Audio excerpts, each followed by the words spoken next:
Capítulo 3. Jornada rumo à casa das virtudes. Deixando o fardo ao pé da cruz. Agora via em meus sonhos cristão caminhar animadamente por uma estrada cercada em ambos os lados por um alto muro. Ele começou a correr, embora não pudesse ser muito rápido por causa da carga em suas costas. No topo da colina, deparou-se com uma cruz. Tão logo o cristão acercou-se da cruz, seu fardo soltou-se, caindo-lhe dos ombros. Rolando morro abaixo, o fardo foi cair num túmulo aberto, e não mais o viu. O coração de cristão agora estava leve, e fora aliviado de seu peso. Ele deu-me descanso por seus sofrimentos e vida por sua morte. Afirmou cristão e permaneceu fitando a cruz e imaginando como a visão da cruz podia aliviar alguém de sua culpa e vergonha. Não mais sentia-se culpado de coisa alguma. A sua consciência dizia-lhe que todos os seus pecados haviam sido perdoados. Sentia-se agora inocente, limpo, feliz e livre. Sabia que todos os seus pecados haviam sido pagos pela morte daquele que morrera na cruz. Tinham sido levados, enterrados na tumba do Salvador. E Deus nunca mais se lembraria deles. Cristão achava-se tão grato e cheio de alegria que as suas lágrimas começaram a fluir. Enquanto olhava a cruz, chorando de alegria, 3 seres celestiais apresentaram-se e o saudaram. Paz seja consigo. Seus pecados estão perdoados, disse o primeiro. O segundo despiu-o de seus trapos e vestiu-o com roupas brancas e limpas. O terceiro pôs-lhe na fronte um sinal e deu-lhe um livro para que o lesse pelo caminho e lhe servisse de identificação no portão celestial. Então, cristão pulou de alegria e, cantando, seguiu seu caminho. O encontro com falsos cristãos. Vi cristão chegar ao sopé de um morro onde, a uma pequena distância da estrada, achavam-se 3 homens profundamente adormecidos. Todos os 3 traziam nos pés grilhões de ferro. O nome de um era Simples, o do outro, Indolência, e do terceiro, Presunção. Cristão acercou-se deles para alertá-los do perigo e gritou: Vocês estão como os que dormem no topo de um mastro, ou se deitam no meio do mar. Acordem e venham comigo. Permitam-me tirar-lhes os grilhões. Se aquele que ronda ao redor, rugindo como um leão, aparecer, vocês certamente serão devorados. Sonolentos, eles o olharam com uma carranca. Não vejo perigo, negou Simples. Deixe-me dormir um pouco, reclamou Indolência. Por que você se preocupa? Atalhou Presunção. Cada macaco no seu galho. E todos se deitaram para dormir novamente. Cristão seguiu seu caminho, frustrado só de pensar no perigo que corriam aqueles homens. Contudo, eram incapazes de percebê-lo e ainda tinham pouca apreciação por alguém que tentasse ajudá-los. Foi então que ele viu 2 homens saltando por cima do muro, um pouco atrás dele. Os homens apressaram o passo e o alcançaram. Um chamava-se formalidade, outro hipocrisia. Cristão. Cavalheiros, de onde vocês vêm e para onde vão? Eles contaram que eram da cidade da Vanglória e estavam indo para o Monte Sião. Cristão. Por que vocês não entraram pelo portão no início do caminho? Vocês sabem o que se acha escrito no livro, pelo construtor do caminho. Aquele que não entra pela porta, mas sobe por outra parte, é ladrão e salteador. Eles explicaram que todos consideravam muito longa a distância que ia do lugar onde moravam até o portão, e então o modo usual era pegar um atalho e entrar por cima do muro, como haviam feito. Cristão. Mas isso não será tomado pelo senhor da cidade para onde estão indo como fraude e violação das instruções? Eles responderam que cristão não deveria perturbar a cabeça com aquilo, pois onde viviam possuíam um costume muito antigo para guiá-los em seus ardis, e podiam fornecer muitos testemunhos de sua natureza prática no decurso de mais de 1000 anos. Cristão. Mas ele resistirá ao teste final? Eles achavam que sim. Alegaram que um costume existente há tanto tempo certamente já havia sido aceito e, sem dúvida, seria admitido pelo juiz imparcial no fim do caminho. E arrazoaram eles. Estamos no mesmo caminho que você. O que importa o modo como entramos? Se estamos dentro, estamos dentro. Em que a sua posição é melhor que a nossa? Cristão. Eu ando pela regra do Senhor do caminho. Vocês seguem a própria fantasia, a crua invenção de homens sem inspiração. Já são chamados de ladrão pelo Senhor do caminho. Por essa razão, duvido de que ao fim serão considerados homens verdadeiros.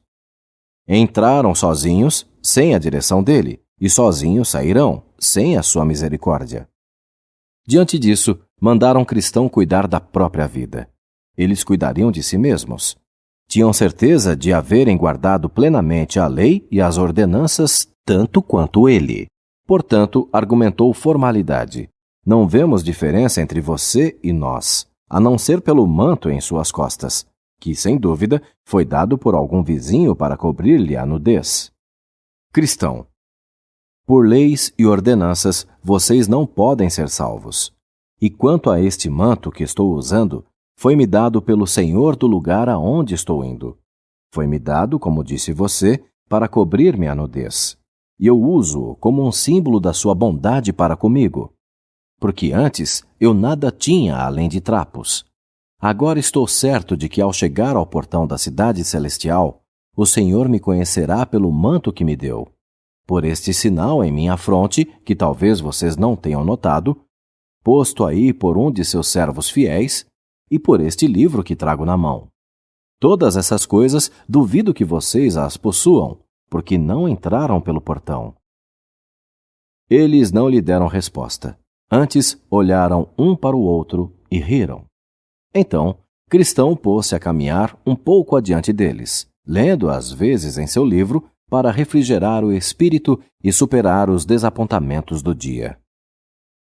Avizinhavam-se agora de um morro alto e íngreme, chamado Dificuldade, ao pé do qual haviam outras 2 estradas, uma conduzindo à direita e a outra à esquerda do caminho reto e estreito. Havia também uma fonte refrescante, onde Cristão bebeu antes de tentar subir o morro. Formalidade e hipocrisia também chegaram ao pé do monte. Quando viram, porém, que ele era íngreme e difícil, e que havia 2 outras estradas, eles não sabiam que o nome de uma era Perigo e o da outra Destruição, supondo que as estradas secundárias fossem dar novamente no caminho estreito, no outro lado do monte, tomaram o que parecia ser a rota mais fácil. Formalidade pegou a estrada chamada Perigo, que o levou a uma grande floresta, onde foi devorado por bestas selvagens. Hipocrisia seguiu a estrada da Destruição, que o conduziu a uma vasta planície, onde havia muitas covas profundas. Ele tropeçou e caiu dentro de uma delas, e não mais se levantou. Ao começar a escalar o morro, Cristão cantou: Devo subir ao topo da montanha. Não importa se o caminho é íngreme, pois eu sei que, atravessada a luta, encontrarei o caminho da vida, e o caminhante não deve chorar. Então, coragem, meu coração não desfaleça, não tema. Embora a rocha bruta faça lento o caminho, a trilha fácil apenas me leva para trás. Avante e para o alto, neste caminho devo seguir. Perdendo o livro no caramanchão tranquilo. Na metade da subida havia um agradável caramanchão, um lugar de descanso para o viajante fatigado. Cristão sentou-se aí para descansar. Começou a apreciar o bom manto que lhe fora dado na cruz e a desfrutar da leitura do livro. Assim, deleitando-se por um instante, ele cochilou, e o livro caiu-lhe das mãos. Logo deslizou para um sono profundo, que o deteve até quase à noite. Então, ouviu uma voz. Vai ter com a formiga, ó preguiçoso! Olha para os seus caminhos e sê sábio. Assustado, acordou e apressou-se em seu caminho. No topo do morro, encontrou 2 homens que vinham correndo. Um era medroso, o outro desconfiado. Cristão bradou-lhes: Senhores, qual é o problema? Vocês estão correndo na direção errada? Medroso respondeu que estavam indo para o Monte Sião, quando chegaram a um lugar extremamente perigoso.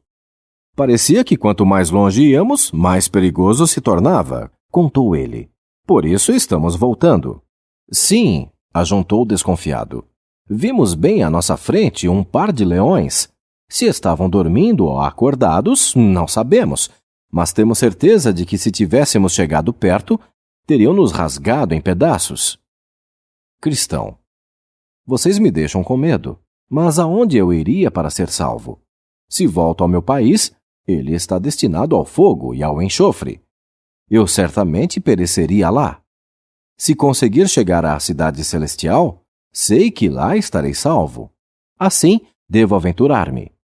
Voltar atrás nada mais é que a morte. Avançar é temer a morte, mas a vida eterna está além dela. Por conseguinte, irei adiante. Então, medroso e desconfiado, voltaram correndo o morro abaixo, e Cristão prosseguiu em seu caminho. Enquanto pensava no que ouvira, apalpou o peito à procura do livro e descobriu que já não o tinha. Entrou assim em grande aflição. O que fora feito de seu presente inestimável? Um guia e conforto em tempos de dificuldades. E o seu ingresso para o portão celestial? Como poderia prosseguir sem ele? Cristão não sabia o que fazer. Por fim, recordou-se de haver dormido no caramanchão e não se lembrava de ter visto o livro desde então. Caindo de joelhos, pediu a Deus que o perdoasse por seu descuido e pecado de haver dormido no caminho. Com o coração cheio de pesar e temor, voltou à procura de seu livro, suspirando, chorando, duvidando de que ainda o acharia, e se não, se haveria para ele alguma esperança. Ao avistar o caramanchão, construído pelo bom Senhor para dar ao viajante solitário e fatigado um pouco de descanso, a fim de que pudesse continuar a jornada, ele bradou: Ó desprezível homem que sou, para dormir durante o dia em meio à dificuldade, cedendo à carne, usando em meu interesse o conforto que o Senhor preparou para aliviar o espírito dos peregrinos exaustos da viagem.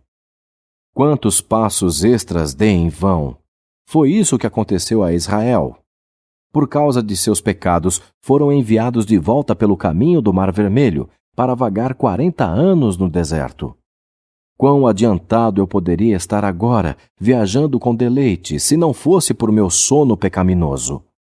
E a noite está chegando, e pode apanhar-me neste morro tão difícil. Oh, se eu não tivesse dormido! A esta altura, chegara ao caramanchão, e não vendo o livro, sentou-se e chorou. Por fim, como se a providência o tivesse ordenado, olhando para baixo, viu, sob o banco, o seu livro perdido. Então, a sua tristeza tornou-se alegria. E ele agradeceu a Deus por havê-lo guiado de volta e lhe mostrado onde deixara cair o seu livro valioso. Então, colocou-o no peito, sob a roupa, e apressou-se montanha acima. Tornando-se receoso. Antes que o cristão atingisse o topo, o sol se escondeu. Vendo a aproximação das trevas e percebendo os perigos que trouxera sobre si, em seu sono presunçoso, começou a temer a estrada. Agora preciso andar no escuro, pensou ele, e ouvir os ruídos das lúgubres criaturas da noite, por causa de meu sono negligente. Lembrou-se então do que medroso e desconfiado lhe haviam dito sobre terem visto leões no caminho. Estas feras, cogitou, estão espreitando à noite por uma presa. E se me atacarem? Não tenho nada com que me defender. Como poderia repeli-las ou escapar de ser feito em pedaços? Enquanto estava deplorando a sua sorte infeliz, avistou luzes à frente e um edifício imponente surgiu na escuridão. Era o alojamento, o Palácio das Virtudes, que ficava a uma curta distância da estrada. Com a ideia de que poderia encontrar abrigo ali, apressou o passo. Entrando na estreita trilha que conduzia à casa, ele viu os 2 leões, um de cada lado do caminho. Ali estavam os perigos que medroso e desconfiado haviam descrito, e que os fizeram voltar e desviar-se do caminho do céu. Ele parou, a fim de considerar o que precisava fazer. Refletiu se também não deveria virar-se e correr, como eles haviam feito, pois não podia enxergar nada diante de si, a não ser a morte.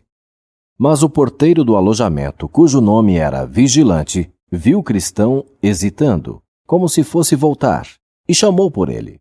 A sua fé é fraca? Por que temer? Não tenha medo dos leões, pois estão ambos acorrentados. Estão aí para provar a fé dos viajantes e descobrir quais deles não possuem firmeza. Fique no meio da trilha e não será ferido. Então, Cristão aventurou-se pela passagem entre os leões, que rugiram e lançaram-se forçando as correntes. Mas não lhe fizeram mal algum. Ele louvou ao Senhor da colina e encaminhou-se ao portão onde estava o porteiro. Chegada à casa das virtudes. Senhor, que casa é esta? Indagou Cristão. Posso passar a noite aqui? Porteiro. Esta casa foi construída pelo Senhor da colina, para acomodar os peregrinos. Cristão. Meu nome é Cristão agora. Antes, porém, era ímpio. Venho da cidade da destruição e estou indo ao Monte Sião. Já que a noite chegou e não conheço o caminho adiante, gostaria de pernoitar aqui, se puder. Porteiro. Mas como foi que você chegou tão tarde? Cristão.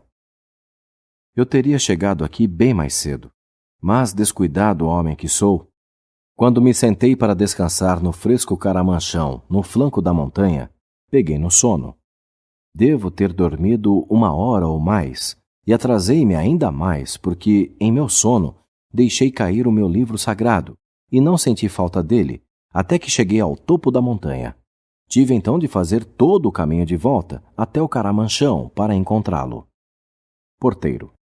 Bem, vou chamar uma das donzelas, e se ela gostar de sua história, apresentá-lo-á aos demais ocupantes, de acordo com as regras da casa. Então o vigilante, o porteiro, tocou um sino, e logo apareceu uma dama bonita e serena, cujo nome era Discrição. Porteiro.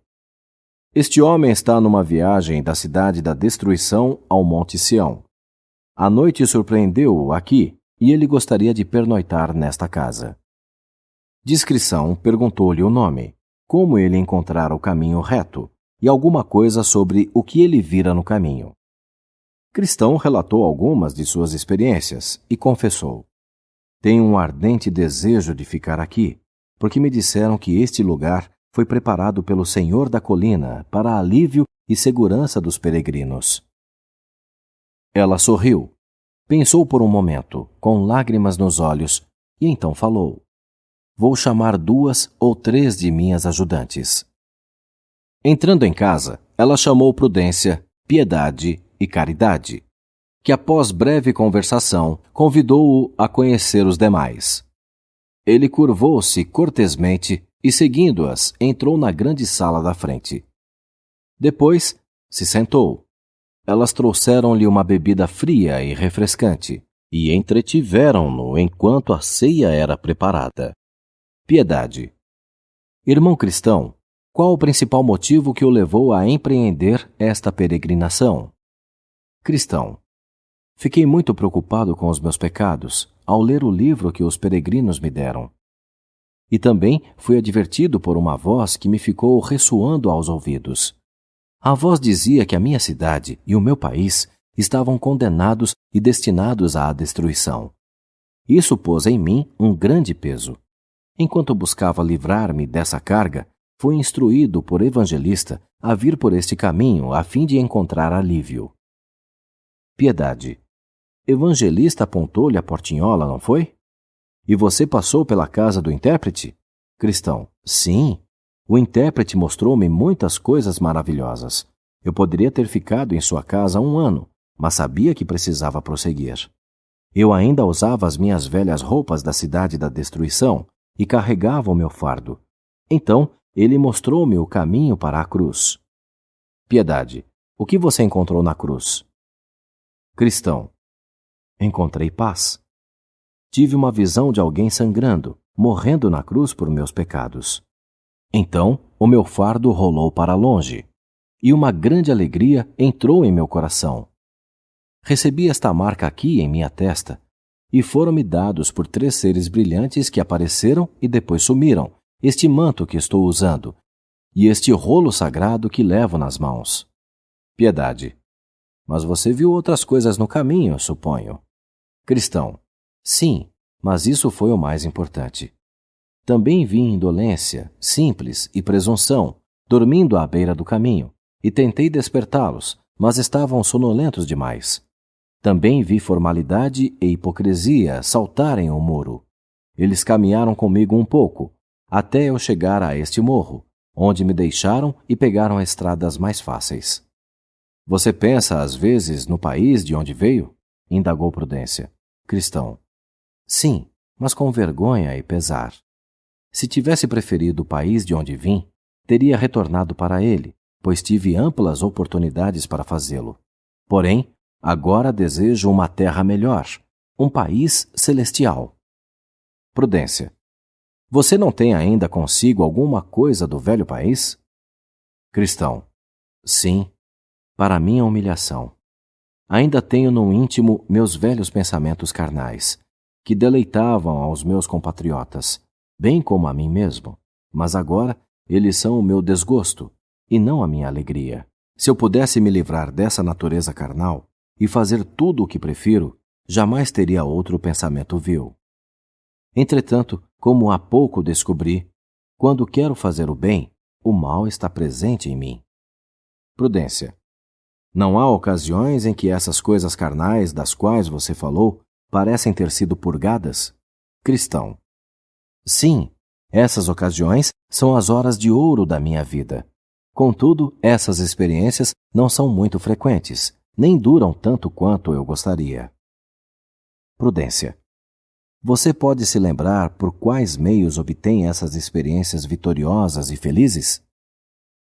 Cristão. Sim, quando eu penso no que vi e no que recebi ao pé da cruz, ou quando penso no país para onde estou indo, ou leio no livro do peregrino e oro todas as dúvidas e temores, ansiedades e cuidados, e todo o mal parecem desvanecer-se. Entretanto, sinto que não sou eu quem faço isso, mas o Espírito daquele que me amou e deu-se a si mesmo por mim. Prudência. O que é que lhe dá esse forte desejo de ir ao Monte Sião? Cristão. Oh, eu quero estar com ele, que deu a si mesmo por meus pecados, e está me dando a vida eterna. Quero estar com aqueles que são iguais a ele, e ser para sempre livre da dor, das dificuldades e da iniquidade. Você tem família? Indagou Caridade. Cristão. Sim, tenho esposa e 4 filhos. Caridade. E por que não os trouxe consigo? Cristão chorando. Oh, como teria feito isso alegremente! Mas eles mostraram-se completamente contrários à minha vinda. Caridade. Mas você conversou com eles e tentou mostrar-lhes a pecaminosidade do lugar e o perigo de ficarem atrás? E rogou-lhes que viessem consigo? Cristão. Sim, com todas as minhas forças. Também lhes contei o que Deus me revelou sobre a destruição do lugar, mas acharam que eu estivesse brincando e não acreditaram. Caridade. Mas você orou a Deus para que abençoasse a sua mensagem a eles? Sim, com toda a seriedade da minha alma e todo o amor do meu coração, pois a minha esposa e os meus filhos são muito queridos. Caridade. Você falou-lhes de sua angústia e medo da destruição? Cristão. Sim, muitas e muitas vezes, e quase sempre chorando. Caridade. E o que eles disseram? Falaram porque não viriam? Cristão. A minha esposa disse que era tolice deixar um mundo inteiro por uma fantasia, e os meus filhos estavam completamente envolvidos em sua presente alegria, as coisas triviais da juventude. Caridade. Mas a sua vida fútil anulou a sua sincera persuasão e destruiu o seu testemunho? Cristão: bem, de fato, não posso elogiar a minha vida, pois estou consciente de muitas faltas, e compreendo que a pessoa pode, por seu viver diário, anular seus bons argumentos e persuasão. Contudo, eu era muito cuidadoso em não dar à minha família qualquer ocasião para ofensa com a minha conduta imprópria.